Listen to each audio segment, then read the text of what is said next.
It's Bill. They like, hey, what's up with Bake? He back home off that case. He must ran out of cake. Why you stirring in my plate? Yeah, I heard this shit you said. Why you ain't say it to my face? Yeah, I'm standing on my tray. Nigga, stand on what you say. Nigga, stand on what you said.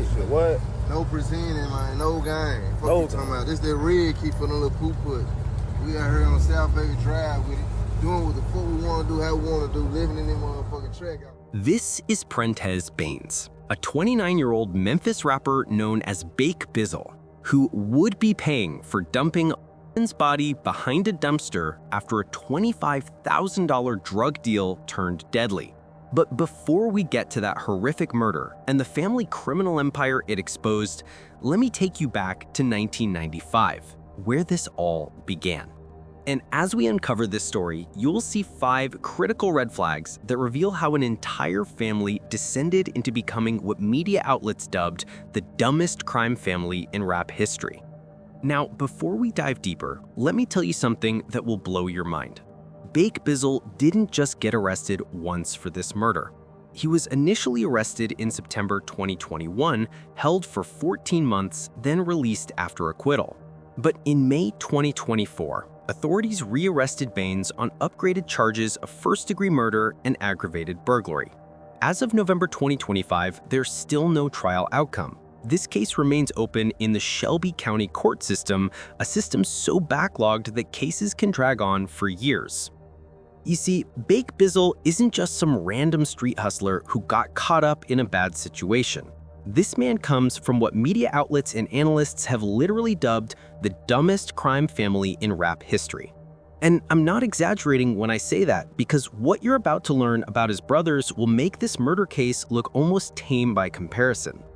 Born Prentez Baines around 1995 in Memphis, Tennessee, this man grew up in an environment where hustling wasn't just a choice, it was practically a family tradition passed down like heirloom jewelry.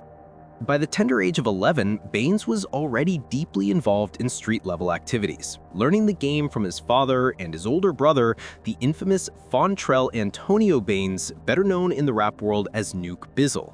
And if that name sounds familiar, trust me, we're gonna get into Nuke's story in just a moment, and it's gonna blow your mind with its sheer stupidity and audacity. I really been hustling probably since I was about, really hustling probably about. South Vegas came from me. Like, I was like really back and forth to Vegas and everything, getting to the money and all that, doing everything I needed to do. And when I came to Memphis, I was like, man, it's just a money spot all around Vegas. And when I came back to Memphis, it's just a money spot got to go on everywhere. Bake Bizzle grew up in the Tate Street area of South Memphis, a neighborhood that he would later rebrand with the flashy new name, South Vegas. Baines literally popularized this term through his music and interviews, transforming what was once known as a rough Memphis neighborhood into a cultural marker that local rappers would embrace and represent with pride. The name came from his time hustling in Las Vegas, where he made serious money before returning to Memphis and deciding that his hometown deserved a name that evoked the same high-stakes, big-money energy of the desert gambling paradise. As a rapper, Bake Bizzle created tracks like Run It Up and Hold Me Down, songs that dripped with themes of wealth, loyalty, and the gritty realities of street life. His Instagram account, which you can find at Bake_Bizzle1, boasts over 51,000 followers. And if you scroll through his feed, you'll see exactly what you'd expect. Luxury chains draped around his neck, fat stacks of cash fanned out for the camera, and constant shoutouts to his brothers, Nuke and Cat Bizzle, the very same brothers who would eventually become his partners in crime in more ways than one. I actually got a game from my dad and my big brother. In interviews, Baines has emphasized that he views himself as a provider for around 20 family members, insisting that his criminal pursuits were purely financial in nature, not violent. He wanted everyone to believe he was just a hustler trying to feed his family, a modern-day Robin Hood of South Memphis. Except, of course, Robin Hood didn't lure people to their deaths over marijuana deals. And Baines' criminal record tells a very different story, with over 7 arrests by his late 20s, ranging from drug-related offenses to the murder charge that would eventually land him back behind bars. Now, let's talk about what actually happened on that horrific day in May 2020, because the details are absolutely chilling. Joseph Buckley III, the victim, traveled all the way from Newton, Mississippi to Memphis, clutching $25,000 in cash that he intended to use to purchase marijuana. This wasn't some small-time transaction. This was a substantial deal, the kind that could set someone up for a serious operation if everything went according to plan. Buckley had arranged this transaction via text messages with Baines himself, exchanging details about the location, the quantity, the price, all the logistics that should have led to a simple exchange of goods for money. According to police reports, Baines directed Buckley to an address at 1577 Havana Street in South Memphis, a location that would soon become the site of an execution. When Buckley arrived with his associates, he was met by Baines's brother, Prentice Cawthon, who goes by the street name Cat Bizzle. And this is where the plan, this horrific, calculated plan, began to unfold in the most brutal way imaginable. Cat Bizzle escorted Buckley and his companions towards a large dumpster behind the building. Walking through an alley, probably thinking you're about to make a clean exchange, maybe feeling a little nervous because $25,000 is a lot of money to be carrying around, but trusting that the deal is legitimate. And then, without warning, gunfire erupted in a violent ambush. Buckley was shot multiple times, his body collapsing near that dumpster while the shooters grabbed his Fendi bag containing all that cash and fled the scene, leaving him to die alone in a filthy alley. The body was discovered shortly thereafter, and witnesses came forward, identifying both Prentice Baines and Prentice Cawthon as key participants in this heinous crime. The witnesses described how Baines had allegedly lured the victim to the location, setting up the perfect trap, while Cawthon had facilitated the ambush. But here's what makes this case even more disturbing. In September 2021, when Baines and Cawthon were first arrested and charged with facilitation of first-degree murder, the authorities didn't have enough evidence to secure a conviction on the upgraded charges. Baines spent 14 months in barrel, waiting for his day in court, only to be released when the initial case fell apart. And that's why what happened in May 2024 was so significant. Authorities re-arrested Baines on upgraded charges of first-degree murder and aggravated burglary, suggesting they had gathered new evidence or strengthened their case enough to pursue the most serious charges possible. Now, speaking about the dumbest family in crime history, the Baines family isn't just known for one crime. These brothers created what can only be described as a multifaceted criminal enterprise spanning murder, massive federal fraud, gun charges, and a level of public stupidity that literally helped law enforcement build cases against them. Thank you. You help us out all the time with your stupidity. I please encourage you to use social media more and more and more. Fontrell Antonio Baines, better known as Nuke Bizzle, Bake's older brother and possibly one of the dumbest criminals in modern American history. Nuke Bizzle masterminded a COVID-19 fraud scheme involving 92 fraudulent unemployment claims, resulting in $704,760 in actual losses and an attempted total of $1,256,108, over $1.2 million in fraudulent pandemic assistance claims. But here's where Nuke's story becomes legendary stupidity. Nuke Bizzle didn't just commit this massive fraud and quietly enjoy the money. Instead, he created a music video literally bragging about the scheme, posting it on YouTube for millions to see, including federal law enforcement actively investigating pandemic fraud. The song was called EDD, which stands for Employment Development Department, California's unemployment agency. In this music video, Nuke Bizzle held up EDD envelopes, flashed debit cards, and rapped about filing fraudulent claims. One memorable line goes, "You gotta sell cocaine, I just file a claim," comparing fraud to drug dealing as the smarter path to wealth. In September 2020, Nuke Bizzle was stopped during a traffic stop in Las Vegas where police found 7 EDD debit cards issued to different people, plus drugs and a weapon. Nuke Bizzle filed 92 fraudulent claims using stolen IDs, securing debit cards mailed to accessible addresses. While families struggled during the pandemic, he was rapping about gaming the system. The rapper accused of stealing more than $1 million through unemployment fraud and bragging about it in a music video has agreed to take a plea deal. In December 2022, Nuke Bizzle was sentenced to 77 months in federal prison in order to pay $704,760 in restitution. He's likely still incarcerated in November 2025, with expected release around 2029. The Baines family's criminal enterprise doesn't stop there. Cat Bizzle was co-charged alongside Bake in the Joseph Buckley murder, accused of escorting the victim to the ambush. His bond was set at $250,000, but as of November 2025, there are no recent updates on his legal status. Then there's the youngest brother, Lil Squid. He's affiliated with the AOB gang, which stands for All Off the Blade. In 2022, he was charged with attempted murder and federal gun charges for possessing a Glock modified with an illegal auto-sear switch. He was sentenced to 2 years in federal prison, possibly released by November 2025. What makes this family unique, however, isn't just the breadth of their criminal activities, but the sheer recklessness with which they operated. Think about it. Nuke Bizzle literally making a music video confessing to federal fraud. Bake Bizzle allegedly luring a victim to a murder scene via text messages that could be easily traced. The family's public social media presence, constantly posting photos with cash, guns, and gang affiliations, essentially creating a digital evidence trail that prosecutors could use against them. So where does this leave us? What are the broader implications of the Baines family's spectacular criminal implosion? And what does this tell us about the intersection of hip-hop culture, street credibility, and criminal justice in cities like Memphis? But beyond the individual fates of these brothers, there's a much bigger story here, about the environment that created them.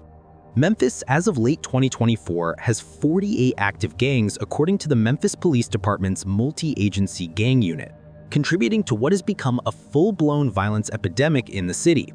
These are organized criminal enterprises controlling territory, trafficking drugs, and engaging in retaliatory violence that claims innocent lives caught in the crossfire. The AOB gang, which Lil Squid was affiliated with, became a major target for law enforcement in June 2024, when Memphis police launched Operation All Off Boyd, a coordinated effort to dismantle the organization.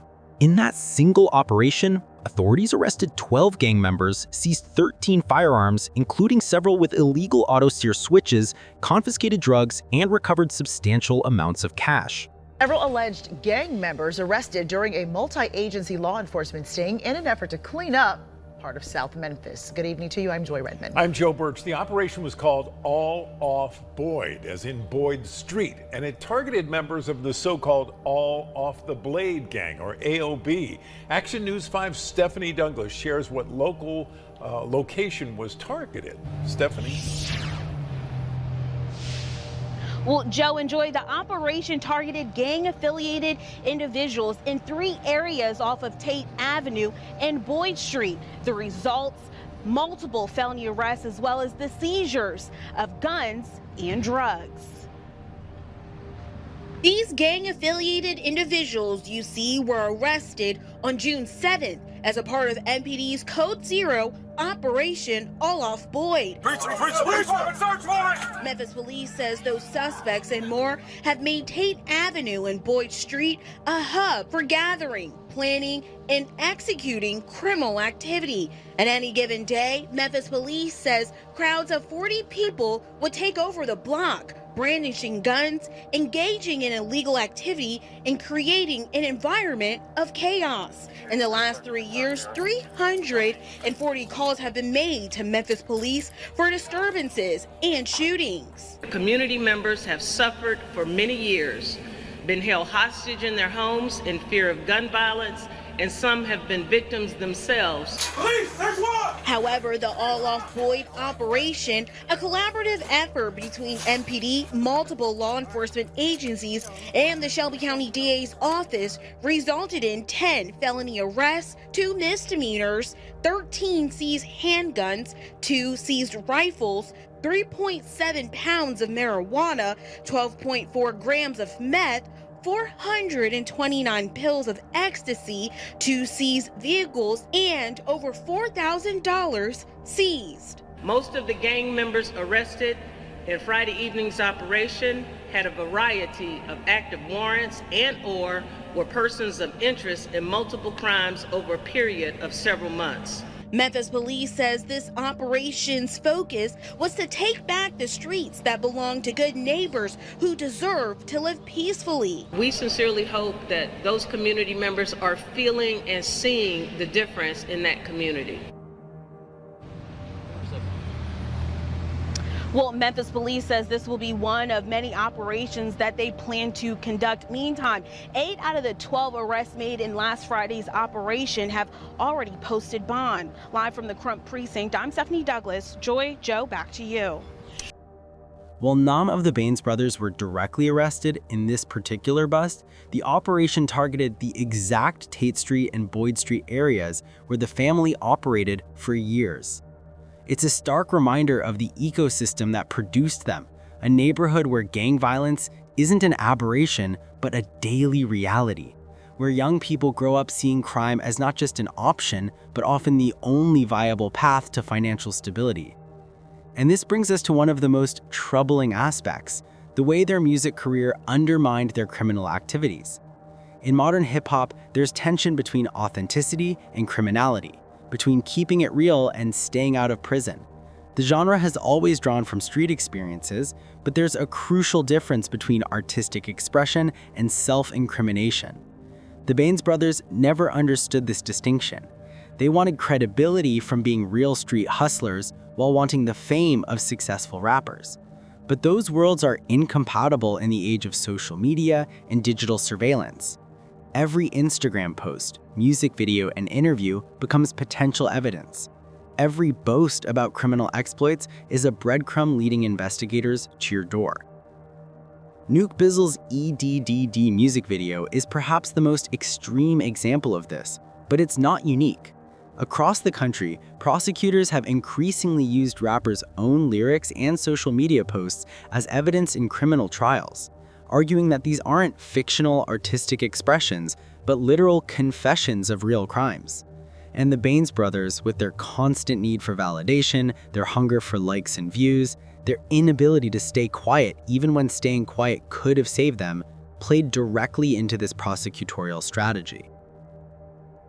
Let's talk about the victims in all of this, because they often get lost in the sensational details of the crimes themselves. Joseph Buckley III left behind a family in Mississippi who will never get to see him again, who will never have closure as long as Bake Bizzle's case remains unresolved in the courts. The actual Americans who lost their jobs during the pandemic and struggled to get the unemployment benefits they legitimately qualified for, while Nuke Bizzle was draining over $700,000 from the system, represents a theft not just from the government, but from vulnerable people in their darkest hour. The families living in South Memphis neighborhoods controlled by gangs like AOB, who have to worry about their children getting caught in gang crossfire, who can't let their kids play outside because the streets aren't safe. They're victims too. The cycle of violence and crime doesn't just affect the perpetrators and their direct victims. It creates a ripple effect that damages entire communities, generation after generation. It's easy to mock the Baines brothers for their stupidity, to laugh at Nuke's music video confession. But underneath is a genuine tragedy, a family that could have channeled their hustle into legitimate business, their musical ability into real careers, their loyalty into building something positive. Should Bake Bizzle be convicted? What's the solution to breaking the cycle of gang violence? If you found this valuable, like this video, subscribe, and let me know in the comments what you think. I read every comment.